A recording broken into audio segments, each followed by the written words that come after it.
Ce Shabbat, on va lire Parashat Vayetze. Il y a marqué dans le pasuk Vayetze Yaakov mi Be'er Sheva vayelech Haran. Yaakov, il sort de Be'er Sheva et il va à Haran. Be'er Sheva, c'est en Eretz Israël. Et Haran, le nom Haran, c'est Haron Af Shel Makom. Le nom Haran, ça veut dire un endroit où Akadosh Baruch Hu est en colère.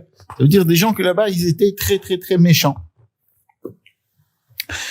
Et dans le chemin, il rencontre le fils de Esav, Eliphaz. Et Eliphaz lui dit, tu sais, je dois te tuer. Comment tu dois me tuer? Ça veut dire quoi, tu dois me tuer? Mais je suis ton oncle, tu peux pas me tuer. Oui, mais je dois faire kivudorim. Je dois respecter mon père. Mon père, il m'a dit de te tuer, je dois te tuer. Alors, il n'avait pas appris le siman Reshmeim dans le Shulchan Aruch où il y a marqué que quand le père, il leur donne de faire une avéra, on n'a pas le droit d'écouter le père. Et là, il voulait réellement écouter le père. À la fin, Yaakov, il a trouvé une manière de sortir de cela. Il a dit, si tu vas me prendre toute ma possession, tout ce que j'ai dans le monde, donc je vais être un pauvre, et un pauvre, il est considéré comme quelqu'un qui ne peut pas vivre. Quelqu'un qui ne vit pas réellement. S'il n'a pas une vie, il n'a pas une vie libre. Parce que, à chaque fois, au lieu de penser, au lieu de réfléchir à ce qu'il doit faire, il doit à chaque fois réfléchir à son argent. Donc, comme il y a marqué que quelqu'un, même qu'il y a marqué que quelqu'un qui a pas de maison, il n'a pas où dormir la nuit. D'accord? Il n'a pas de maison. Il est comme ça, il est errant. Il ne peut pas s'appeler réellement un homme. Ça veut dire, il va s'appeler un homme, c'est un humain, bien sûr. Mais, on avait vu ça dans le cours ensemble avant. Il peut pas s'appeler Darga d'un homme commun parce qu'il a un manque énorme. La même chose, quelqu'un qui a rien, il n'a pas où dormir, il n'a pas à manger, il n'a rien. C'est comme s'il était pas de ce monde et donc il est quitte. Il y en a qui disent, il n'est pas de ce monde, il n'a pas de Yetzer Hara puisqu'il est tellement pauvre. Alors il a plus de Yetzer Hara puisqu'il a plus rien. D'accord? Donc, c'est comme un mort qui a pas de Yetzer Hara. Il y en a qui expliquent ça comme ça. Chacun, il explique de sa manière, mais en tout cas, il y a marqué Ani Chashuv Kemet. Ani, il est important comme quelqu'un qui est passé de ce monde. Et à ce moment-là, Yaakov, il avait plus rien. Mais quand il est parti de Be'er Sheva à aller à Haran, normalement, on s'attend que à Haran, qu'est-ce qui va se passer? Ça va être, il va dans l'endroit où Haron Af Shel Makom, où Akadosh Baruch Hu il est en colère. Alors, normalement, on devrait se passer que de voir chez Yaakov une très très grande yirida, une très très grande descente. Mais on sait que Davka Haran, c'est là où Yaakov, il a fait grandir ses 12 tribus. C'est vrai que c'est pas facile. C'est pas facile. Pourquoi c'est pas facile? Parce que on voit qu'il a pas dormi. Marqué qu'Yaakov, il n'arrivait pas à dormir parce qu'à chaque fois, il devait se battre pour que Lavan n'influence pas ses enfants. C'est pas été facile du tout. Mais, Yaakov Avinu, c'est le seul patriarche que tous ses enfants, ils continuent le chemin d'Akadosh Baruch Hu. Puisque Abraham, il est sorti Ishmaël. Et de Yitzhak, il est sorti Esav. Par contre, Yaakov, c'est le seul que tous ses enfants, malgré qu'il était à Haran, malgré cela, sont tous sortis comme il faut.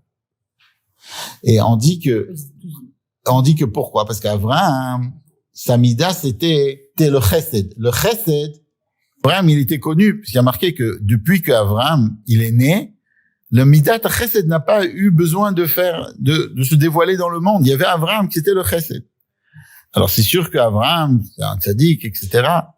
Donc il devait faire ce binyan de chesed. Mais à nous, ça nous apprend que, regarde, c'est très très bien d'être chesed, mais il faut faire attention parce que il y a eu Ishmaël qui est né de ce chesed-là, qui lui a pris le chesed du mauvais côté. Yitzhak, c'était Brinat Gvura, donc il a eu Esav qui s'est levé, qui a dit il a pris la Gvura, pas du côté de la Kedusha, mais il a pris du côté de l'autre côté. Et jusqu'à ce qu'on arrive à Yaakov, que c'est vrai, comme on dit que les frères, ils ont fait ce qu'ils ont fait, mais à la fin, tout le monde a fait tchouva, tout le monde c'était des tzadikim, et à la fin, il les a tous bénis parce que tous y croyaient en Hachem Echad. Et d'ailleurs, c'était justement le fait que Yosef, il était pas aimé par ses frères, parce que les frères, ils pensaient à un certain moment que de même que de Yitzhak, il est sorti Esav, et Esav, il a rien. Et de même que d'Abraham, il est sorti Ishmaël, et Ishmaël, il a rien. Celui qui a continué, c'est Yitzhak. Alors, ils pensaient que quand Yaakov, il aimait Yosef, eux, ils allaient avoir plus rien, et tout allait prendre Yosef. Yosef, il allait continuer à prendre le judaïsme, et les autres, ils allaient rien avoir. Et c'est cela, il s'est dit, c'est pas, les frères, ils se sont dit, c'est pas possible, on veut nous aussi être juifs, on veut faire partie du peuple juif. Mais comme Yaakov s'est mis date à Tiferet, date à Tiferet, c'est la plénitude, c'est la beauté. De temps en temps, il est comme ça, de temps en temps, il est Chesed, de temps en temps, il est Yaakov, de temps en temps, il est Israël, de temps en temps, il est Gvura. Yaakov, c'est Mitato Shlema, tous ses enfants, ils sont comme vous parce que lui, il avait le tout. De temps en temps, il était comme ça, de temps en temps, il était comme ça, de temps en temps, il était comme ça. Donc, c'est une sorte de quelqu'un qui est complet parce que lui, il reçoit et le chesed d'Abraham et la gvura de Yitzhak. C'est pour ça qu'il arrive à faire ce qu'il fait.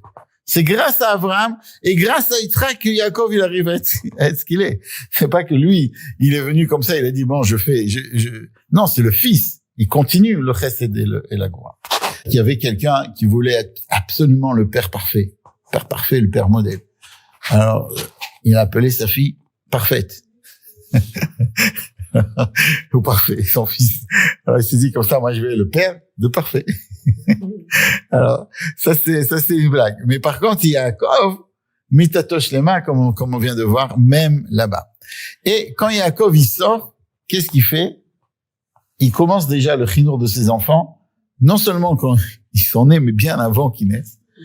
Quand il sort, et il va vers Haran, il se met autour de la tête, on a dit qu'il se met autour de la tête des pierres. Pour ça, Rachid dit, il s'est mis des pierres autour de la tête, As'an Kemin Marzev, Rachid nous dit, et il a dormi comme ça. Le passouk, il est, Vaïvga bamakom, Vayalen sham, il a dormi là-bas, qui va Shemesh, Vaïkach me'avne amakom, il a pris des pierres de l'endroit, il les a mis autour de sa tête. Il a dormi dans cet endroit. Et là, pourquoi je dis autour de sa tête? Comme ça, Rachid nous dit,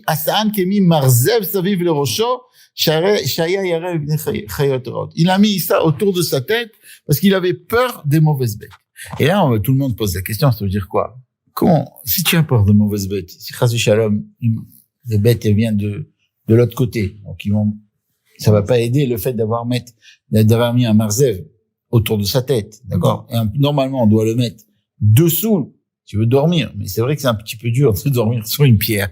Il vaut mieux dormir sur par terre que sur une pierre.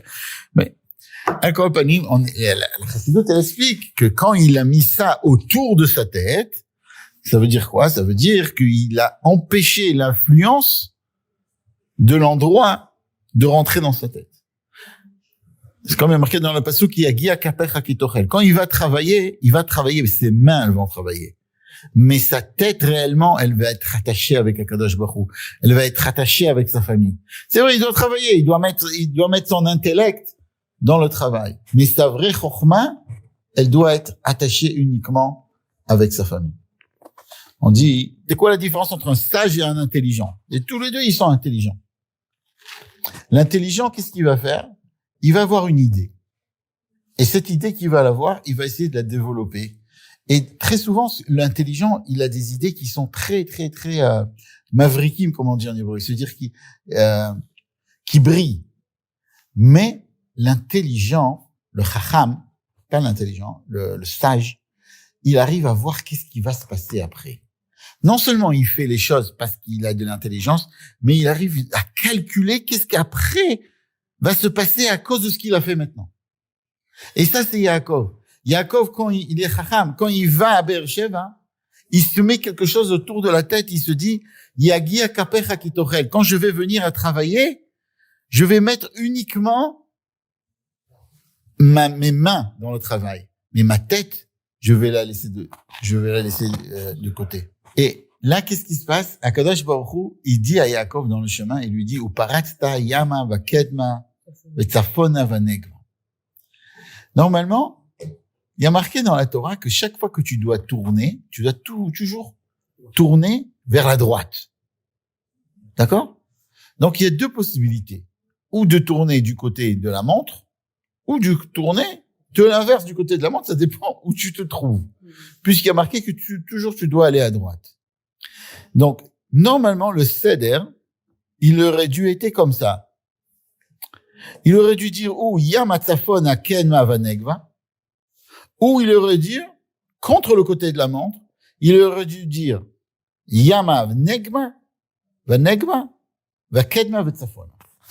Et là, il va, yama vakedma vetzafon vanegva. C'est pas d'après la droite. Une fois ça va là, une fois ça va là, une fois ça va là, une fois ça va là. Qu'est-ce que ça nous apprend, cette chose? Alors, les Farshim, ils disent, pour comprendre cela, on raconte que il y avait une fois un grand sage qui s'appelait Rabbi Yonatan Abshit. Et le roi de cet endroit, le roi, c'était pas un roi, c'était un empereur, il s'est dit, moi, je vais attraper Rabbi Yonatan Abshit. Je vais montrer à tout le monde que Rabbi Yonatan Abshit, il est pas tellement intelligent comme les gens ils disent. Il a dit, tu sais quoi, puisque vous dites que vous êtes tellement intelligent, dis, moi, je dois sortir maintenant, je dois sortir dans la ville ou je dois rentrer dans la ville. Dites-moi de quel côté, de quelle porte je vais rentrer dans la ville. Alors, il croyait qu'il allait lui dire qu'un homme, d'une manière naturelle, il aime aller à droite. Il croyait qu'il allait lui dire, il va du côté droit. La porte du côté droit, là-bas, c'était, je sais pas, du côté nord ou sud. Alors, il lui dit, écoute-moi, moi, je vais te marquer dans le papier de quel côté tu vas rentrer, dans quelle porte tu vas rentrer dans la ville. Je vais te le marquer dans le papier. Et tu vas le mettre dans ton trésor. Et tu vas pas regarder. D'accord? Et après, quand tu vas rentrer dans la ville, ou tu vas sortir de la ville, on verra si ce que j'avais dit c'était vrai ou c'était faux. Et c'est ce qu'ils ont fait. Ah oui, Nathan Abshit, il est fait, il a mis un petit papier, il l'a mis de côté, et c'est tout. Et après, donc le roi, il est sorti de la ville. Et le roi, quand il est sorti de la ville, il s'est dit, attends, de quel côté je vais sortir? Peut-être tu vas me dire du côté droit. Ah mince, je vais aller du côté droit, hein. Non, c'est trop facile. Alors, il sait que je vais aller du côté droit, donc il sait que moi, je veux aller du côté droit, donc il va marquer du côté gauche, donc il va marquer du côté droit, il va marquer du côté gauche. Il s'est embrouillé. Il a dit, tu sais quoi? Je vais lui faire un coup. Je vais aller ni du côté droit, ni du côté gauche. Je vais faire un trou dans la muraille, et je vais partir. Rabbi Yonatan Abshit, il va, tout le monde va voir comme quoi il s'est trompé. Le roi, il vient, et il dit, Rabbi Yonatan Abshit, venez, oui. Alors maintenant, on va sortir ce qu'il y a dans le coffre. On va voir ce que tu as marqué. Et Rabbi Yonatan Abshit, il avait marqué, Melech Poretz Gader, Ve'en Mamrim Biyado. Ce qu'on avait appris dans les jours d'avant, le roi, il a des possibilités qu'un homme simple n'a pas. Et le roi, il a la possibilité de faire un trou dans la muraille et personne ne lui dit quoi que ce soit. Le mot poretz, c'est uparatzta. Uparatzta. Uparatzta, ça veut dire tu vas vraiment faire une brèche dans le mur, si tu veux. Tu vas sortir de toi-même. Uparatzta, yama, vakel, tu vas aller de tous les côtés. D'ailleurs, c'était le motto que le rabbi, il a pris.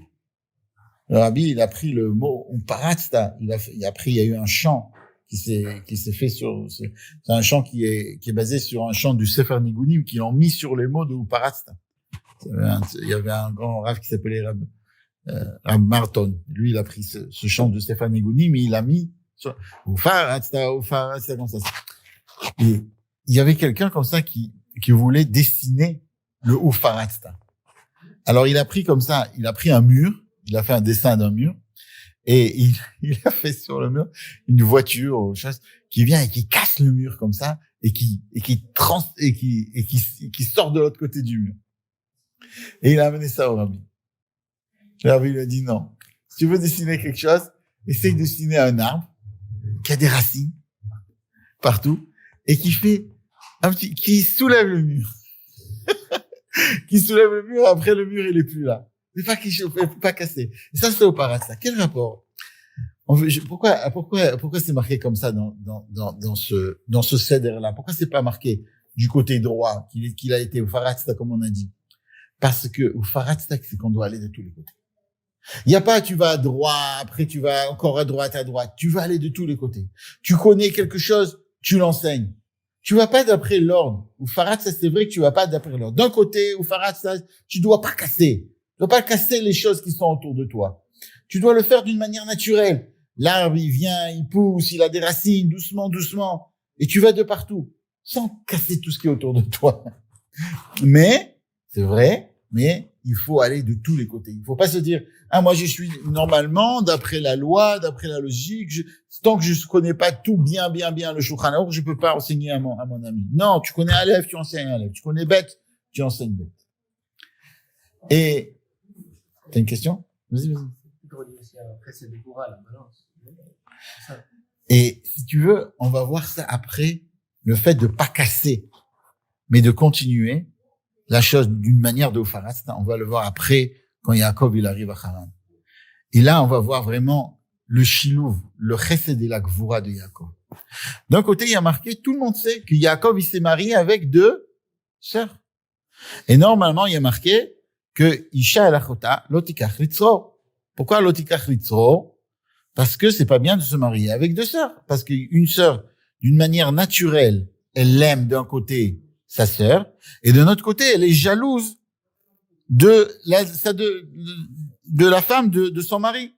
Donc, on prend, si on veut, quelque chose de naturel qu'une sœur elle a envers sa sœur, et on le fait quelque chose, on va essayer, il y a aussi la haine naturelle. Donc, on met de la haine avec de la fraternité, et ça marche pas. C'est une Gzerat Akatou. Alors, les Mefarshim, ils expliquent, ils disent que comme c'était en Chutz Laaretz, mais bon, ça c'est Ma'od Dachouk.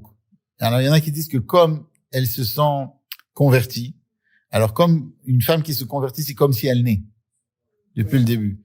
Donc, comme tous les deux, elles se sont converties, alors au fait, on a le droit de se marier avec 2 sœurs midéoraita quand elles sont converties, parce que si on veut, c'est comme si elles étaient, c'est pas vraiment des sœurs. Mais d'un côté, on sait que malgré que c'est des convertis, elles ont quand même quelque chose d'humain qui est les sœurs, elles s'aiment en tant que sœurs. Il y a un amour humain qui est créé. Il y a une fraternité. C'est un mot même. Et le Rabbi, il explique d'une autre manière la chose, d'après Rashi. Il dit comme ça, le Rabbi, que avant il y avait des choses qui étaient obligées de faire, et il y avait des choses qui étaient midat chassidut, qu'il faut se comporter comme il faut. Ce que Noach, il a dit que les mitzvot de Noach, c'était des mitzvot obligatoires. Et dans les mitzvot de Noach, il y avait une mitzvah que si tu conviens avec quelqu'un de faire quelque chose, tu dois le faire. C'est pour ça qu'il vient et il dit à Lavan, il lui dit, attends, tu m'as menti. La Marimitane, attends, qui a dit que c'est interdit de mentir? Peut-être c'est permis de mentir. Ok, toi tu dis que c'est pas bien, moi je dis que c'est bien de mentir. Non, on n'a pas le droit de mentir. Pourquoi? Les chefs à mitzvot de Noach, ils avaient reçu sur eux certaines choses.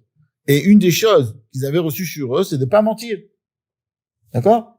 Donc, Yaakov, mitzad, qu'il avait promis à Rachel de se marier avec elle, si on veut dire, il était obligé, d'après la Torah de l'époque, de garder sa promesse.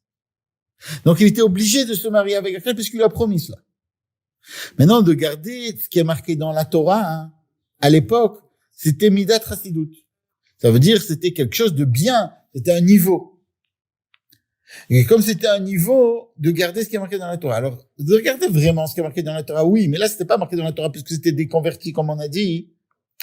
Donc, d'un côté, il avait midat chassidut, de faire même quelque chose qui est même pas marqué dans la Torah, qui est midat chassidut, puisque c'était en Chutz Laaretz, et puisque elles étaient des convertis, c'était mamash midat chassidut. Et d'un autre côté, il avait à garder quelque chose qui est vraiment écrit. Donc, il a préféré garder ce qu'il avait promis que de se marier, et il s'est marié avec 2 sœurs.